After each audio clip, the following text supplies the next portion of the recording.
Rushing to meet my wife's wealthy parents, I stopped to help an elderly stranger. And the moment I stepped inside their home, I froze at the unthinkable truth. My name is Lucas Hale, and let me tell you something. I was absolutely pumped about this dinner. Like, ridiculously excited in a way that probably would have embarrassed me if anyone could see inside my head. After 11 months of marriage to the most incredible woman I'd ever met, I was finally going to sit down with Simone's parents. The legendary Harrows. Old money, serious connections, the kind of people who summer in the Hamptons and winter in Aspen without batting an eye. Simone had been dodging this meeting for what felt like forever. Every time I brought it up, she'd get this weird look on her face and change the subject. "They're just busy, babe," she'd say. Or, "You know how they are about meeting new people." But tonight was different. Tonight, she'd finally said those magic words. "They're ready to meet you." I'd been planning this evening for weeks. Got my best suit dry cleaned, the charcoal gray one that made me look like I actually belonged in boardrooms instead of loading docks. Bought a bouquet of white roses because Simone mentioned once that her mom loved them. Hell, I even watched a YouTube video on proper dinner etiquette because the last thing I wanted was to embarrass myself or my wife. The rain started coming down hard just as I stepped off the subway, and by the time I was walking through their neighborhood, I was getting absolutely soaked. These weren't just houses, they were estates. Massive brick and stone monuments to wealth that stretched back generations. Every lawn was perfectly manicured, every driveway lined with cars that cost more than most people's annual salaries. My shoes were making these embarrassing squelching sounds with every step, and I could feel the dampness seeping through my supposedly waterproof jacket. The bouquet was getting a little wilted around the edges, but I figured it still looked decent enough. I kept checking my phone for the time. 7:30 sharp, Simone had said. "Don't be late, but don't be early either." Her parents appreciated punctuality, but not eagerness. Walking up their street, I couldn't help but think about how far I'd come.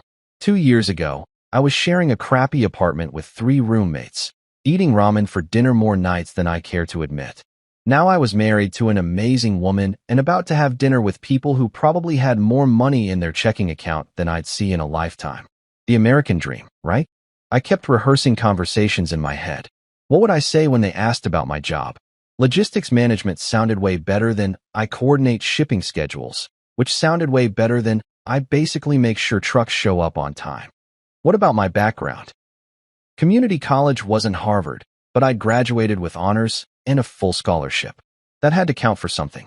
The thing is, I genuinely believed this dinner was going to be the start of something beautiful. I pictured future holidays, family vacations, maybe even Alistair Harrow giving me some fatherly advice about investments or business opportunities. I imagined Vivian treating me like the son she never had, sharing stories about Simone's childhood that would make my wife blush and laugh. God, I was naive. As I got closer to their estate, and yeah, it was definitely an estate, not just a house, the rain seemed to get heavier, like the universe was trying to tell me something. But I was too caught up in my optimism to pay attention to obvious signs. The iron gates, the security cameras, the way the windows glowed with warm light that somehow felt cold and unwelcoming at the same time. I checked my reflection in my phone screen one more time. Hair was a little messy from the rain, but not too bad. Tie was straight. Smile looked genuine, not forced. I took a deep breath and pressed the buzzer at the front gate, water dripping from my nose. "Lucas Hale," I said when the intercom crackled to life. "I'm here for dinner." The gates swung open silently, and I walked up the circular driveway, past perfectly sculpted hedges and a fountain that probably cost more than my car. The front door was massive, dark wood with brass fixtures that gleamed even in the dim evening light. This was it, the moment I'd been waiting for.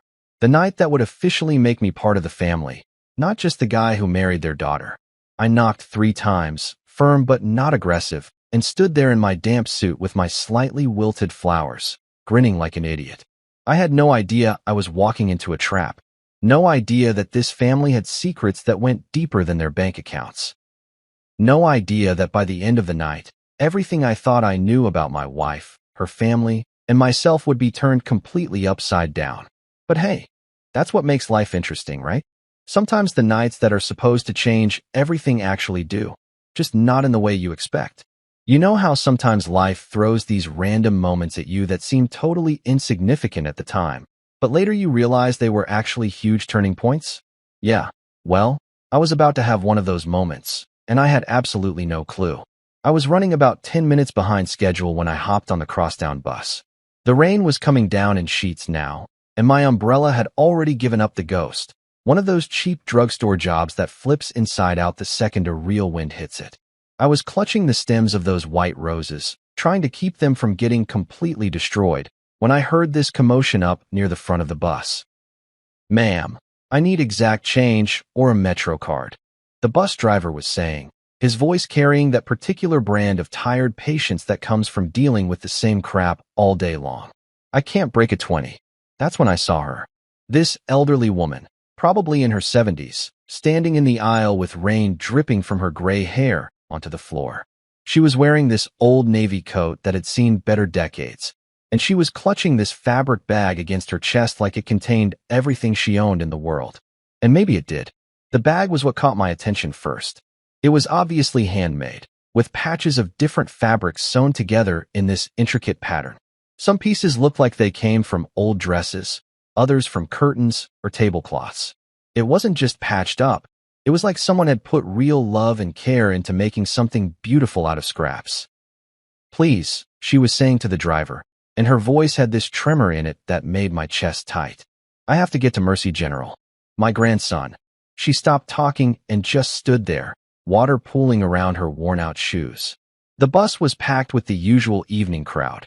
People heading home from work, teenagers with their headphones cranked up, a few tourists looking confused and slightly terrified. And every single one of them was just sitting there, staring at their phones or out the windows, pretending this wasn't happening. The bus driver sighed and put the vehicle in park. "Look, lady, I feel for you. I really do, but I got rules to follow. Either you got the fare or you don't." That's when I saw this woman's face properly for the first time. She had these incredibly soft brown eyes, the kind that looked like they'd seen way too much sadness but somehow still held on to hope. Her skin was weathered but gentle, and when she looked around the bus, probably hoping someone would help, those eyes met mine for just a second. I don't know what it was. Maybe it was the way she was holding that bag, or the desperate way she kept glancing toward the hospital district through the rain-streaked windows. Maybe it was just basic human decency, which apparently was in short supply on public transportation that night. "Hey, driver," I called out, making my way toward the front. I got her fare. I pulled out my wallet and dropped the exact change into the slot. The woman turned to look at me, and I swear her whole face just lit up with this mixture of relief and gratitude that made me feel like I'd done something actually important for the first time in weeks. "Thank you, son," she said, and her voice was steadier now. "Thank you so much." "Don't worry about it," I said, then noticed she was still standing there getting soaked. "Here, take this." I handed her my busted umbrella. Sure, it was pretty much useless, but it was better than nothing. She took it with both hands, like I was giving her something precious. "You're very kind. Most people these days." She trailed off and just shook her head. As the bus lurched back into motion, she made her way to an empty seat near the middle. I stayed up front, but I kept glancing back at her. She was staring out the window, probably counting the blocks until we reached the hospital, and I could see her lips moving slightly. Praying, maybe, or just talking to herself. About 15 minutes later, the bus pulled up to the stop near Mercy General. The woman stood up carefully, adjusting her coat and making sure she had a good grip on that patchwork bag. As she passed me, she stopped. "My name is Miriam Hart," she said, extending her hand. Her grip was surprisingly strong. "My grandson was in a car accident this afternoon. The doctors, well, they're not sure yet." "I'm sorry," I said, and I meant it. "I hope he's okay." She nodded, then looked me right in the eyes. "Thank you again, son, for seeing me, for helping. I won't forget this kindness." "Just take care of yourself, Mrs. Hart," I said. She squeezed my hand one more time, then stepped off into the rain. I watched through the window as she hurried toward the hospital entrance, my broken umbrella held over her head like it was actually doing some good. The bus pulled away, and I settled back into my seat, checking the time. I was definitely going to be a few minutes late now, but somehow I didn't care as much as I thought I would. There was something about that woman, Miriam Hart, that stuck with me. Something about the way she'd looked at me like I was actually worth something. I had no idea that in about 2 hours, I'd be staring at her face again, and that this random act of kindness was about to blow my entire world apart. By the time I finally made it to the Harrow estate, I looked like I'd been through a car wash without the car. My supposedly waterproof jacket had failed me spectacularly. My dress shirt was clinging to my chest, and I could feel water squelching between my toes with every step. So much for making a great first impression. The front door opened before I could even knock, and there was Simone, looking absolutely gorgeous in this sleek black dress that probably cost more than my monthly rent. Her dark hair was pulled back in some kind of elegant updo that made her look like she belonged in a magazine. And for a second, I just stood there like an idiot, dripping on their marble doorstep. "Oh my God, Lucas, you're soaked," she said, pulling me inside quickly. "I'm so sorry. I should have told you to take a cab." "It's fine, babe," I said, trying to shake some of the water off without making a bigger mess. Just a little rain never hurt anybody. The foyer was insane. I'm talking cathedral ceilings, a chandelier that looked like it weighed more than my car, and this massive staircase that curved up to the second floor like something out of a movie. Everything was marble and mahogany and gold accents, the kind of old money elegance that whispered, "We've been rich for generations," instead of screaming, "Look how much we spent." Simone grabbed a towel from somewhere and started patting down my shoulders. "They're in the dining room already," she said quietly, and I caught something in her voice that I couldn't quite place. Nervousness, maybe? Just be yourself, okay? But maybe dial back the construction site stories. Before I could ask what she meant by that, footsteps echoed across the marble floor, and I looked up to see them. Alistair and Vivian Harrow, in the flesh. Alistair was exactly what you'd expect from a guy who'd built a business empire from scratch. Tall, probably in his early 60s, with steel gray hair that was perfectly styled and not a single strand out of place. His suit looked like it had been custom-tailored by some fancy European designer, and when he shook my hand, his grip was firm enough to let me know he was still the kind of guy who could crush you if he wanted to. "Lucas," he said, and his voice had this clipped, authoritative tone that probably made boardrooms full of executives break out in cold sweats. "Welcome to our home."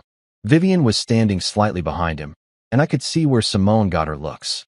She was probably in her late 50s, but could have passed for 45 easy. Her blonde hair was pulled back in this sophisticated chignon, and she was wearing pearls that probably cost more than my college education. But it was her eyes that got me. They were the same warm brown as Simone's, except they felt like they were looking right through me, cataloging every flaw and finding me lacking. "Mr. Hale," she said, extending her hand like she expected me to kiss it or something. "How lovely to finally meet you." The way she said "finally" made it sound like I'd been the one avoiding this meeting, not the other way around. I shook her hand instead of kissing it, which earned me a barely perceptible raise of her eyebrow. "Thank you so much for having me," I said, pulling out the slightly bedraggled bouquet of white roses. "These are for you, Mrs. Harrow. Simone mentioned you liked them." Vivian took the flowers with the kind of polite smile that didn't reach her eyes. "How thoughtful," she said, then immediately handed them off to someone I hadn't even noticed, some kind of household staff member who materialized out of nowhere to whisk the roses away. "Well," Alistair said, checking his watch like we were already behind schedule. "Shall we proceed to dinner? I trust you're hungry, Lucas." The dining room was ridiculous. The table was long enough to seat 12 people comfortably, made of some kind of dark wood that probably came from trees that had been growing when the Constitution was signed. The chairs looked like antiques, the kind you'd see roped off in museums, and there were paintings on the walls that I was pretty sure were originals. Simone squeezed my hand as we sat down, me on one side of the table, her parents on the other, like we were negotiating a peace treaty instead of having dinner. The distance felt intentional, like they wanted to be able to study me from across no man's land. "I hope you don't mind," Vivian said as staff members I hadn't even seen coming started placing plates in front of us, but we took the liberty of ordering for everyone. The chef prepared his signature duck confit. I'd never had duck confit in my life, but I nodded like it was totally normal. "Sounds great," I said, trying to remember which fork was supposed to be for what. The food was incredible, I'll give them that. Every bite tasted like it belonged in some five-star restaurant, and the presentation was so perfect it almost seemed like a shame to eat it. But the atmosphere, Man, the atmosphere was colder than the October rain outside. Simone kept giving me these encouraging smiles, but I could tell she was nervous. She was picking at her food instead of eating it, and she kept glancing between me and her parents like she was watching a tennis match that might turn into a knife fight. Alistair cut his duck with surgical precision and took a sip of wine that probably cost more than I made in a week. "So, Lucas," he said, "tell us about your work." And just like that, the interrogation began. The moment Alistair asked about my work, I knew this wasn't going to be a casual getting-to-know-you conversation. This was an evaluation, plain and simple, and I was pretty sure I was already failing before I'd even opened my mouth. "I work in logistics management," I said, trying to sound confident. "For a regional distribution company called Meridian Supply. We handle shipping and receiving for about 200 retail clients across the tri-state area." Vivian took a delicate sip of her wine and tilted her head slightly, like she was trying to decode what I'd just said. "Logistics management," she repeated slowly. "How practical." The way she said practical made it sound like I'd told her I collected garbage for a living. I could feel my face getting warm, but I pressed on. "It's actually pretty complex," I said. "We coordinate with manufacturers, trucking companies, warehouses, retail locations, making sure the right products get to the right places at the right time. One small mistake can cost companies thousands of dollars in lost revenue." Alistair cut another precise piece of duck. "I see. And your educational background? Where did you study business?" Here it comes, I thought. "I went to Nassau Community College. Got my associate's degree in business administration, graduated summa cum laude on a full academic scholarship." The silence that followed was deafening. I could literally hear the grandfather clock ticking in the corner, counting off the seconds while they processed this information. Community college. Not Harvard, not Yale, not even some respectable state university. Community college. "A community college," Vivian said finally, and again, her tone made it sound like I'd confessed to something embarrassing. "How resourceful of you." Simone jumped in, probably sensing that I was about to say something I'd regret. "Lucas worked really hard for that scholarship, Mom. He was valedictorian of his graduating class." "I'm sure he did work very hard," Alistair said, but his expression suggested he thought hard work was something other people did. "And your family, Lucas? What line of work are your parents in?" This was the question I'd been dreading, not because I was ashamed of my background, but because I knew how it would sound to people like this. People who probably had trust funds before they could walk. "My mom was a nurse," I said. "She worked at Mercy General for 15 years before she passed away. Breast cancer, about 3 years ago." That got a reaction, at least. Vivian's expression softened slightly, and she murmured something about being sorry for my loss. But Alistair wasn't done. "And your father?" I took a sip of wine, buying myself a few seconds. "My dad's been between jobs for a while now. We don't really keep in touch much anymore." What I didn't say was that my dad had been between jobs for the better part of a decade, ever since his drinking problem got bad enough that even the construction crews wouldn't hire him anymore. What I didn't say was that the last time I'd seen him, he'd asked me for money to pay rent on some Fleabag motel room, and when I'd offered to help him find a treatment program instead, he told me to go to hell. "I see," Alistair said, and I could practically see him filing this information away under red flags. Single-parent household, blue-collar background, family dysfunction. Strike 3. The conversation moved on to other topics, current events, the weather, some charity gala that Vivian was organizing, but I could tell they were just going through the motions now. They'd already made up their minds about me, and everything else was just polite formality. Simone tried to keep things light, asking about my hobbies, mentioning some of the places we'd traveled together. But every time she brought up something positive about me, her parents would nod politely and then somehow steer the conversation back to topics I couldn't contribute to. Art galleries I'd never been to, restaurants I couldn't afford, people I'd never heard of. "We summer in Martha's Vineyard," Vivian was saying. "Perhaps you and Simone could join us sometime." "Do you sail, Lucas?" "Not really," I said. "I mean, I've been on boats before, but nothing fancy." "Of course," she said, like she'd expected as much. The whole time, I kept trying to catch Simone's eye, looking for some sign that she was going to jump in and defend me, or at least change the subject to something less hostile. But she just sat there, cutting her food into smaller and smaller pieces, avoiding my gaze. It was like watching her shrink back into the person she'd been before I knew her. The confident, independent woman I'd married was disappearing right in front of me, replaced by this quiet, deferential daughter who seemed afraid to speak up. That's when I realized what was really happening here. This wasn't just dinner with the in-laws. This was a power play. They were showing me exactly where I stood in their world, which was somewhere slightly above the help and well below anyone who mattered. And the worst part? I was starting to think Simone might be okay with that. I excused myself to use the bathroom, partly because I actually needed to, but mostly because I needed a minute to collect myself before I said something that would make this evening even worse than it already was. Walking down their hallway, surrounded by family portraits and expensive art, I couldn't shake the feeling that I was being measured against some impossible standard and found wanting. I had no idea how right I was, or what I was about to discover when I came back. When I came back from the bathroom, I was feeling a little more centered. I'd splashed some cold water on my face, given myself a quick pep talk in the mirror, and decided that I wasn't going to let these people make me feel small. So what if I didn't go to Harvard? So what if my dad was a mess? I was a good man who loved their daughter, and that should count for something. I was walking back toward the dining room, trying to psych myself up for round 2 of the interrogation, when something stopped me dead in my tracks. There, hanging above the massive stone fireplace in their living room, was a portrait that made my blood run cold. At first, I thought I was losing my mind.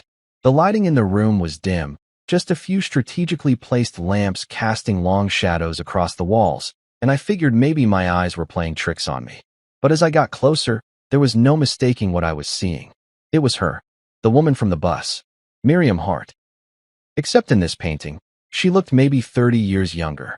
Her hair was dark brown instead of gray, styled in one of those elegant updos that women wore in the 50s or 60s. She was wearing a navy blue dress with pearl buttons, and her hands were folded neatly in her lap. But it was definitely the same face, those same soft brown eyes, the same gentle curve of her cheekbones, the same quiet dignity that had made me want to help her in the first place. The only difference was her expression. In the portrait, she looked stern, almost regal. There was something in her eyes that seemed sad but determined, like she was staring down some invisible challenge. It was nothing like the desperate, grateful woman I'd met on the bus just a few hours earlier. I stood there for what felt like forever, just staring at this painting and trying to make sense of what I was seeing. The coincidences were piling up in my head like a car accident in slow motion. Same face, same eyes, and now I was looking at her portrait hanging in my wife's family home, like she was some kind of honored ancestor. "Lucas!" Simone's voice behind me made me jump. "What are you doing?" I turned around to find her standing in the doorway with her parents right behind her. All 3 of them were looking at me like I'd been caught snooping through their personal belongings. I gestured toward the portrait, my brain still trying to process what I was seeing. "Who is that?" Vivian stepped forward, her expression guarded. "That's my late mother," she said carefully. "Miriam Harrow. She passed away several years ago." "Why do you ask?" My mouth went dry. "Miriam Harrow. Not Miriam Hart like she told me on the bus, but Miriam Harrow. This woman I'd helped get to the hospital to see her injured grandson, was Simone's grandmother. The grandmother who was supposedly dead. I started to say something, then stopped. How could I explain this without sounding completely insane? "She looks familiar, that's all." Alistair moved closer, his gray eyes narrowing slightly. "Familiar how? You couldn't possibly have known her. She's been gone for quite some time." "When did she die?" I asked, and I could hear the strain in my own voice. Vivian and Alistair exchanged a look that lasted just a split second, but I caught it. "About 10 years ago," Vivian said. "Why are you asking these questions?" My mind was racing. 10 years ago.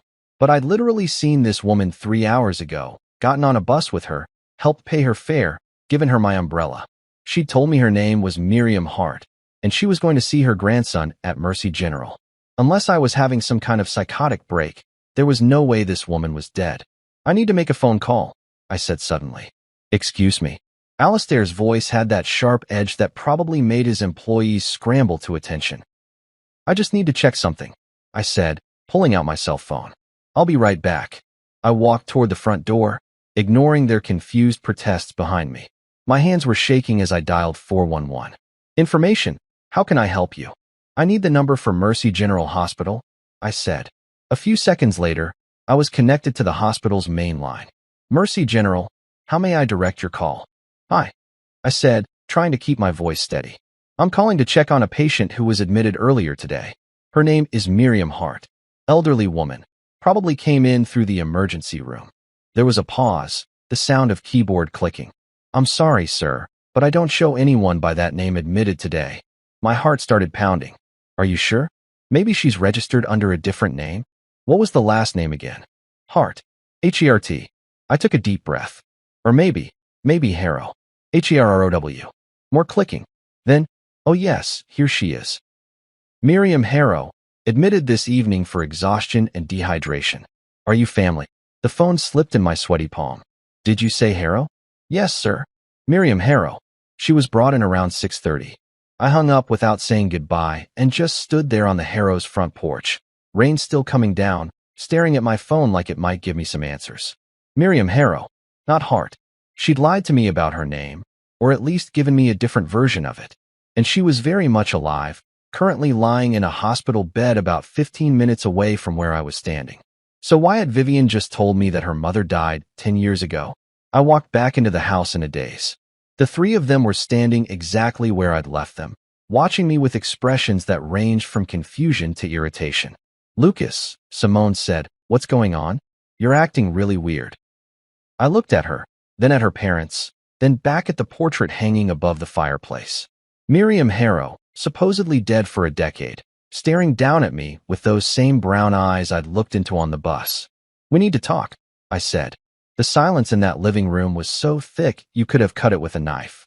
I stood there staring at these three people, my wife and her parents, and realized I was about to drop a bomb that would either blow up their carefully constructed lie or make me look like a complete lunatic. Your mother isn't dead, I said, looking directly at Vivian. The effect was immediate and dramatic. Vivian's wine glass, which she'd been holding delicately between her fingers, suddenly cracked. Not shattered, just cracked right down the middle, a thin line splitting the crystal like someone had drawn it with a razor blade. Wine started seeping through the crack, dripping onto her expensive dress. Alistair's face went from confused to thunderous in about 2 seconds flat. What did you just say? I said your mother isn't dead. I repeated, louder this time. I met her tonight. 3 hours ago, on the bus. She told me her name was Miriam Hart, but the hospital has her registered as Miriam Harrow. She's alive, and she's at Mercy General right now. Simone was staring at me like I'd just announced I was an alien from Mars. Lucas, that's impossible. My grandmother died when I was in college. I went to her funeral. Then whose funeral did you go to? I shot back. Because I just talked to the hospital, and Miriam Harrow was admitted tonight for exhaustion and dehydration. She's in room. Stop. Alistair's voice cut through the air like a whip crack. I don't know what kind of game you're playing, young man, but I won't have you coming into my home and spreading lies about my family. I'm not lying. I pulled out my phone. Call them yourself. Mercy General. Ask for Miriam Harrow. That's when Vivian finally spoke up, and her voice was so quiet I almost didn't hear her. How do you know that name? Because that's what she told the bus driver when she was trying to get fare to go see her grandson who'd been in an accident, I said. She was soaking wet, standing in the aisle, and nobody would help her. So I paid her fare and gave her my umbrella. Vivian set down what was left of her cracked wine glass with shaking hands. You helped her? Yeah, I helped her. She seemed like a sweet old lady who was worried sick about her family. I looked between all three of them. What I don't understand is why you told me she was dead. Simone sank down onto one of their fancy couches like her legs had given out. This doesn't make sense, she whispered. I remember the funeral. I remember crying. I remember throwing dirt on her coffin. You remember what we told you to remember, Alistair said sharply, then immediately looked like he regretted opening his mouth. What the hell does that mean? I demanded. The temperature in the room seemed to drop about 20 degrees. Vivian was staring at her husband like he'd just confessed to murder, and Simone was looking back and forth between her parents with this expression of dawning horror. Dad, she said slowly, what did you just say? Alistair straightened his tie and tried to regain his composure, but the damage was already done. What I meant was, no, Simone interrupted, standing up. What you meant was exactly what you said. You told me she was dead. You made me go to a fake funeral. You let me spend the last 15 years thinking my grandmother was gone when she was alive this whole time. The pieces were falling into place in my head, and I didn't like the picture they were forming. You cut her off, I said. You cut off your own mother and told your daughter she was dead so she wouldn't try to contact her. Vivian's composure finally cracked completely. You don't understand, she said, and now she was crying. You don't know what she was like, what she tried to do to this family. What could she possibly have done that was bad enough to fake her own death? Simone's voice was getting louder, more hysterical. She was my grandmother. I loved her. She was trying to destroy everything we built, Alistair said coldly. Everything this family stands for. She would have dragged us all down with her bleeding heart nonsense. Bleeding heart nonsense. I repeated. What are you talking about? Vivian wiped her eyes with the back of her hand, smearing her perfectly applied makeup. She found out about some of the business practices, the factories overseas, the working conditions. She threatened to go public, to ruin our reputation. So you erased her, I said, and I could feel anger building in my chest like a pressure cooker.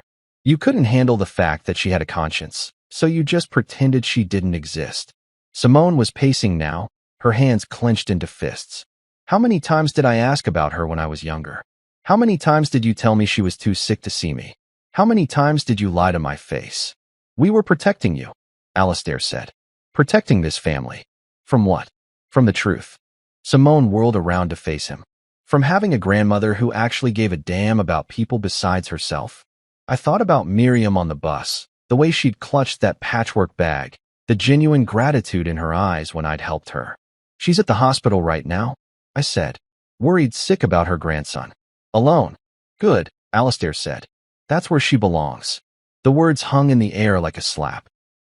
Simone stared at her father with an expression I'd never seen before, pure disgust. You're a monster, she whispered. I'm a businessman, he replied. And sometimes that requires making difficult decisions. I looked at my wife, really looked at her, and saw something break behind her eyes. The illusion she'd been living under her whole life was crumbling, and there was nothing any of us could do to stop it. I want to see her, Simone said suddenly. I want to see my grandmother. Absolutely not, Vivian said. You can't stop me. I'm 30 years old, and you can't stop me anymore. She was right. They couldn't stop her. But as I watched Alistair's face harden into something ugly and determined, I realized they were definitely going to try. I've been in some uncomfortable situations in my life, but nothing quite prepared me for watching my wife's entire world collapse in real time.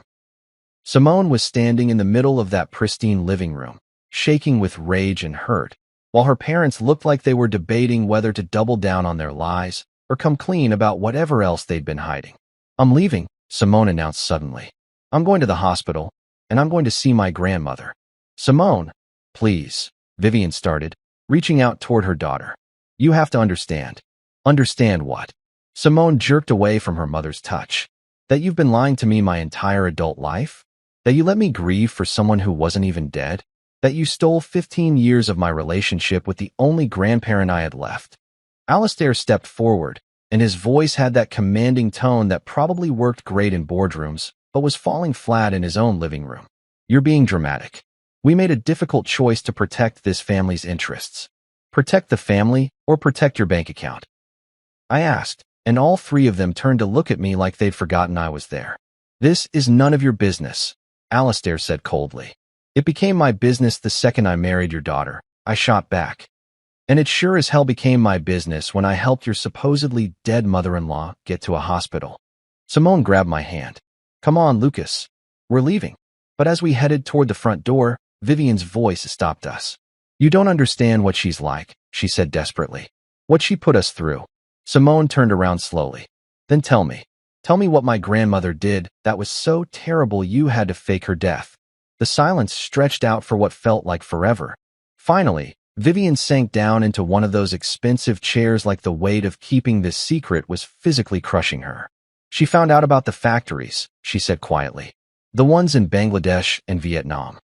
She found out about the working conditions, the wages we were paying, the safety violations. And Simone prompted. She threatened to expose everything. Said she was going to the newspapers, to worker advocacy groups, to anyone who would listen. She said she wouldn't let the family name be associated with what she called modern slavery. I felt something cold settle in my stomach. How bad were these conditions? Alistair's jaw tightened. They were standard for the region. Competitive wages, acceptable safety measures.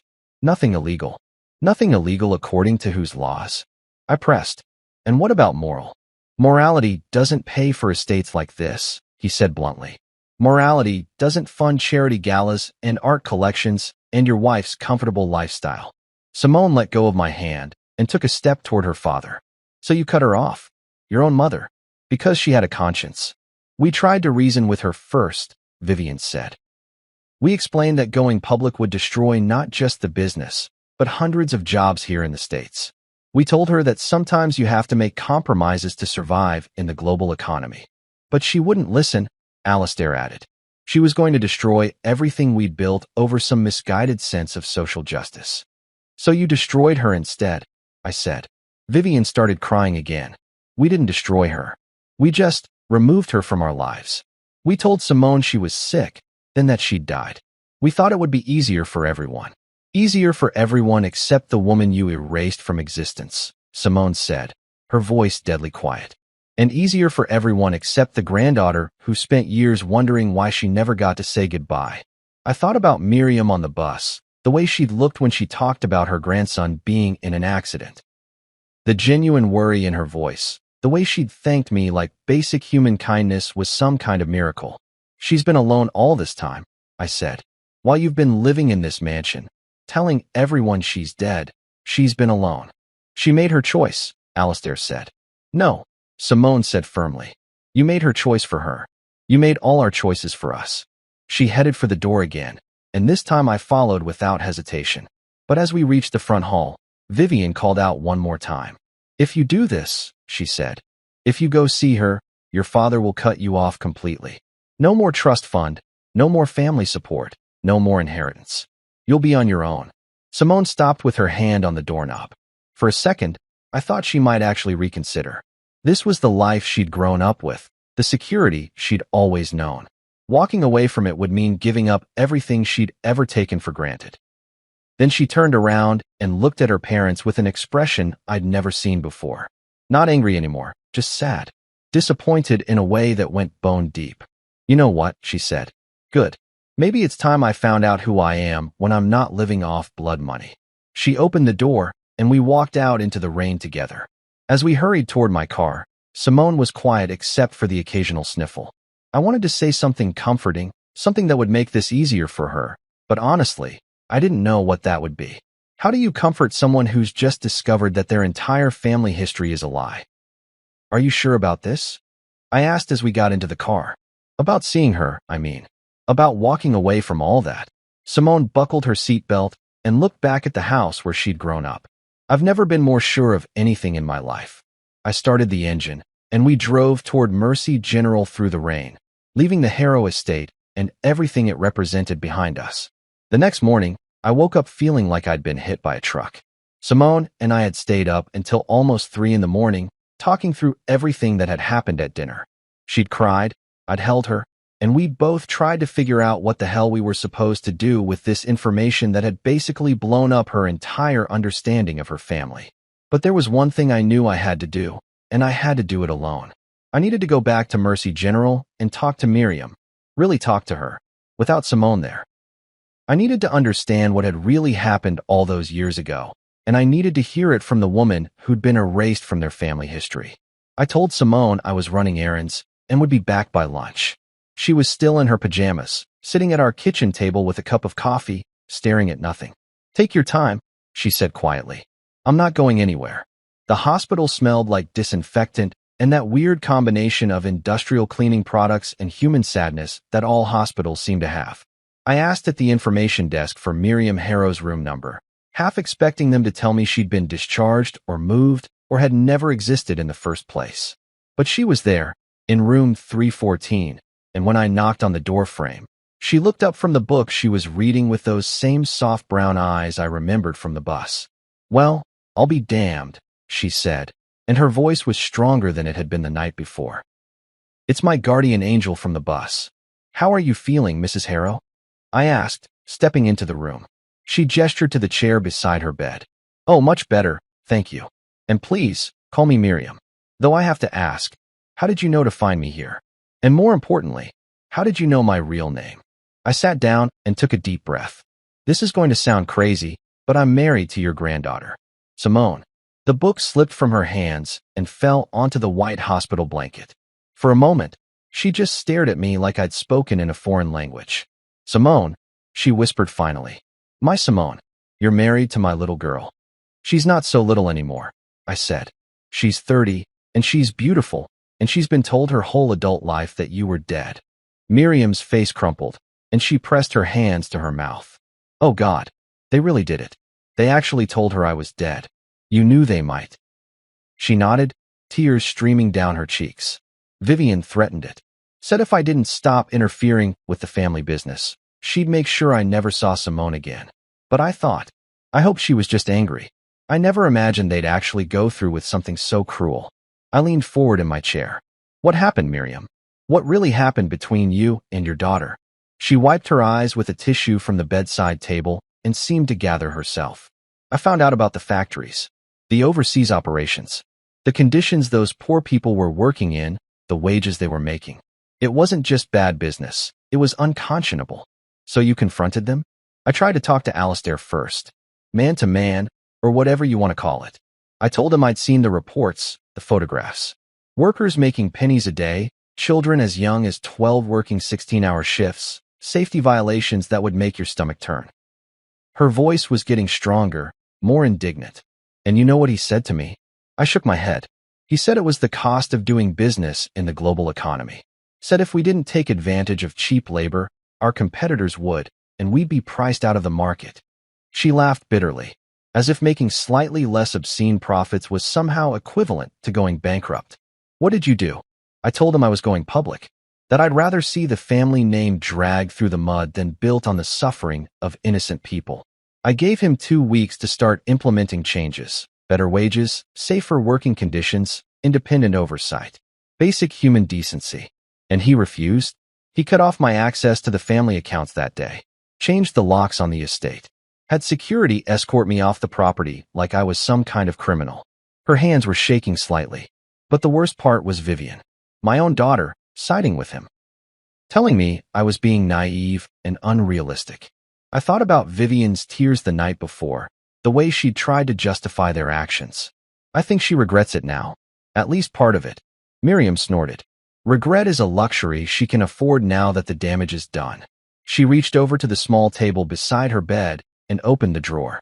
From inside, she pulled out an old manila envelope, worn soft from handling.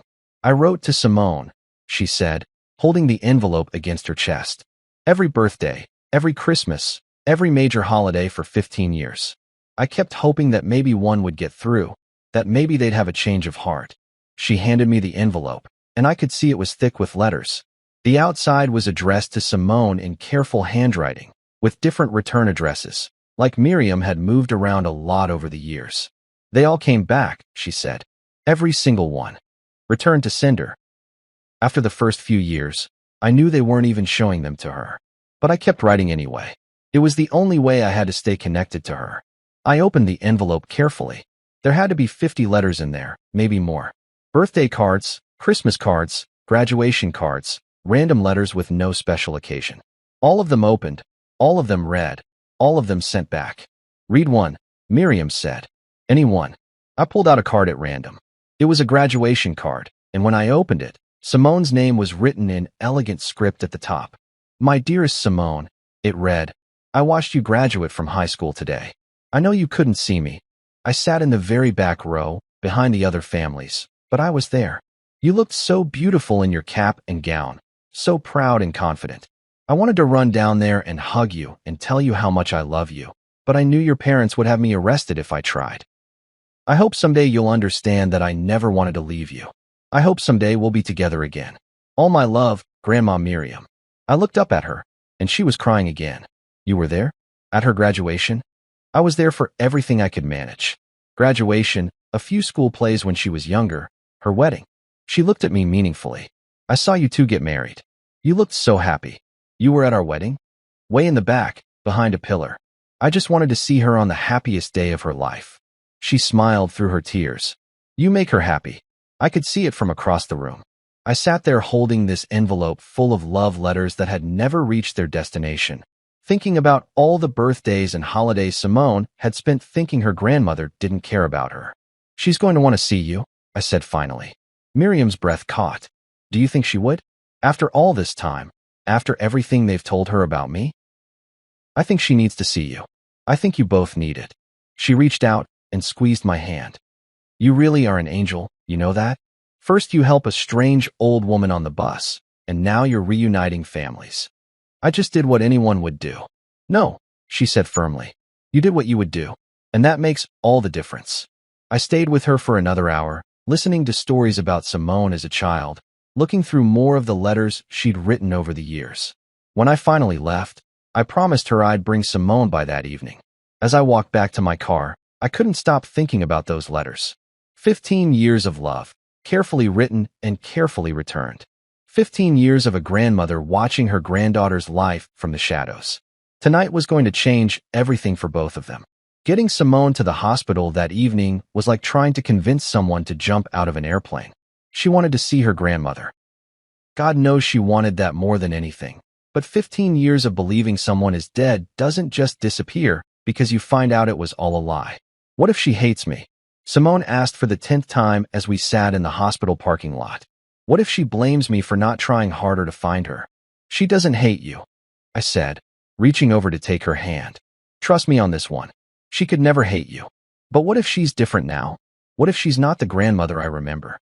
I thought about the letters, about Miriam sitting in the back row at Simone's graduation, about the way her face had lit up when I'd mentioned her granddaughter's name. She's exactly the grandmother you remember. Maybe even better. Simone took a shaky breath and nodded. "Okay, let's do this before I lose my nerve." We walked through the hospital corridors in silence. Simone's hand was ice cold in mine, and I could feel her trembling slightly. When we reached room 314, she stopped dead in the hallway. "I can't," she whispered. "Lucas, I can't do this." "Yes, you can," I said gently. "You're the strongest person I know, and she's been waiting 15 years for this moment." I knocked on the door frame, and Miriam's voice called out, "Come in." Simone stepped into the room slowly, and I watched her face as she saw her grandmother for the first time in over a decade. Miriam was sitting up in bed, wearing a hospital gown, but somehow managing to look dignified anyway. Her gray hair was combed neatly, and she'd put on a little lipstick, probably in preparation for this moment. For about 10 seconds, nobody said anything. They just stared at each other across the small hospital room.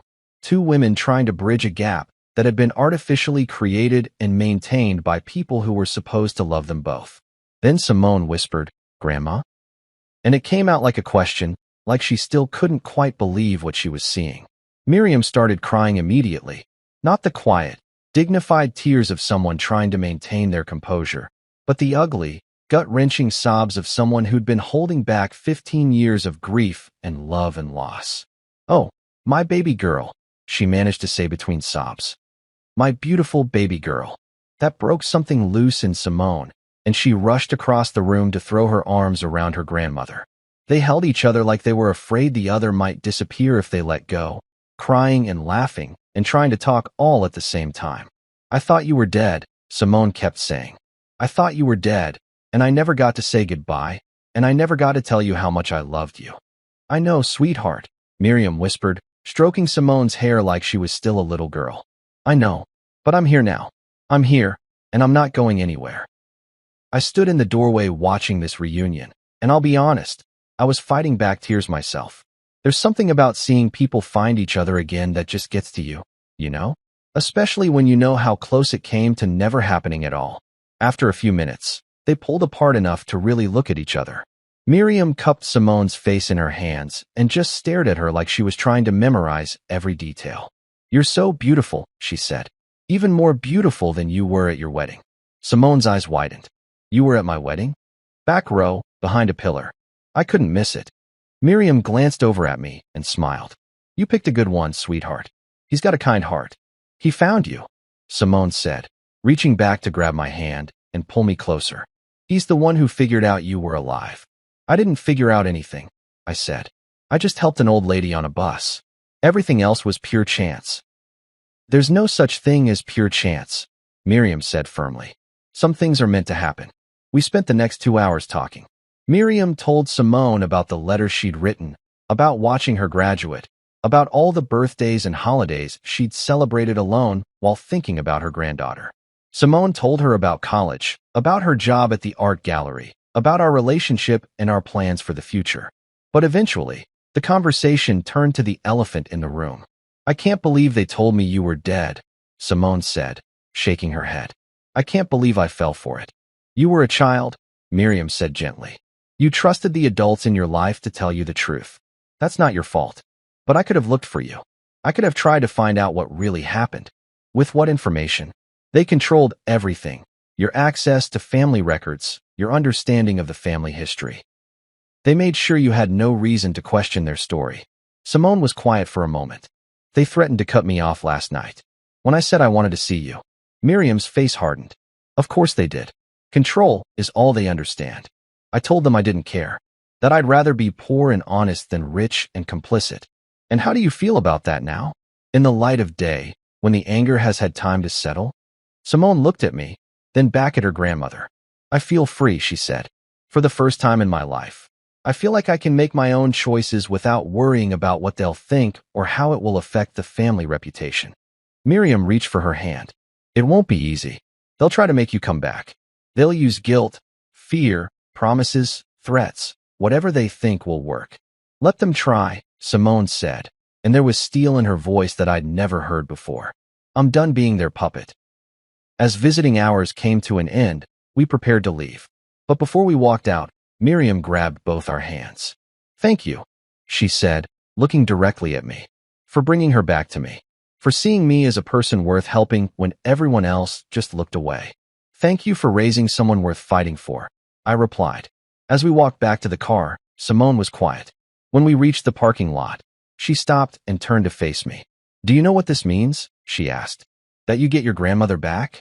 That everything I thought I knew about my family was wrong. Everything I thought I knew about myself was built on lies. She paused. And that I'm going to have to figure out who I really am when I'm not trying to live up to their expectations. I pulled her into my arms. Then I guess we'll figure it out together. 6 months later, I'm sitting in Miriam's cozy apartment, watching my wife teach her grandmother how to use FaceTime on an iPad we bought her for her birthday. The place is small but warm. Nothing like the cold marble palace where Simone grew up, and every surface is covered with photos of family members she's reconnecting with after years of isolation. No, Grandma, you have to look at the camera, not at my face on the screen, Simone is saying, laughing as Miriam squints at the device like it might bite her. Technology, Miriam mutters, but she's smiling. In my day, if you wanted to talk to someone, you called them on the telephone or wrote a letter. Speaking of letters, I say, did you tell her about the gallery? Simone's face lights up. Oh, Grandma, I have news.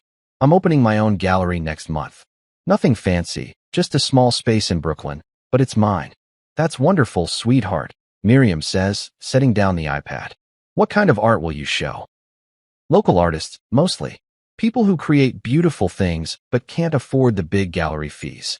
Artists whose work tells stories about real people, real struggles, real hope. I watched the pride spread across Miriam's face, and I can't help but think about how different this conversation would have been 6 months ago. Back then, Simone's career decisions were made with her parents' approval in mind. Now she's following her own compass, and it's leading her toward work that actually means something. The Harrows tried everything, just like Miriam predicted they would. Phone calls, emails, showing up at our apartment with tears and threats and promises to make this right. Alistair even offered me a job, a real job with the family business, complete with a salary that would have doubled my income overnight. I told him what he could do with his job offer. The last conversation Simone had with her mother was 3 weeks ago. Vivian called to tell her that they were implementing some changes at the overseas factories. Better wages, improved safety protocols, independent oversight. Too little, too late, Simone had said before hanging up. Maybe it was genuine change. Maybe it was just damage control. Either way, Simone had made her choice. How's therapy going? Miriam asks, because she's not afraid to ask the hard questions. Good, Simone says. Really good. We're working through a lot of stuff about trust and family and figuring out how to build a relationship that's based on honesty instead of expectations. She reaches over and squeezes my hand, and I know she's talking about our marriage as much as her relationship with her parents. Discovering that your entire family history is a lie tends to make you question everything else in your life, including whether the person you married actually knows who you are when you're not performing the role of perfect daughter. Turns out, I love the real Simone even more than I loved the version of her that was trying to please everyone else. And Lucas, Miriam says, turning to me, how are you handling being married to a woman who's reinventing herself? It's an adventure, I say honestly, but I'd rather be on an adventure with her than safe and bored with anyone else. As the evening winds down and we prepare to leave, Miriam walks us to the door like she always does. She hugs Simone tightly, then turns to me. You know, she says, that night on the bus, when you helped me, I thought you were just a nice young man with good manners. I had no idea you were going to turn out to be the person who brought my family back together. I just did what felt right, I say. Exactly, she replies. And that's what makes all the difference. Walking back to our car, Simone slips her arm through mine. No regrets, she asks. I think about the man I was 6 months ago. So eager to impress people whose approval wasn't worth having. So focused on fitting into a world built on other people's suffering. Then I look at who we've become instead. Not a single one, I tell her. Not a single damn one.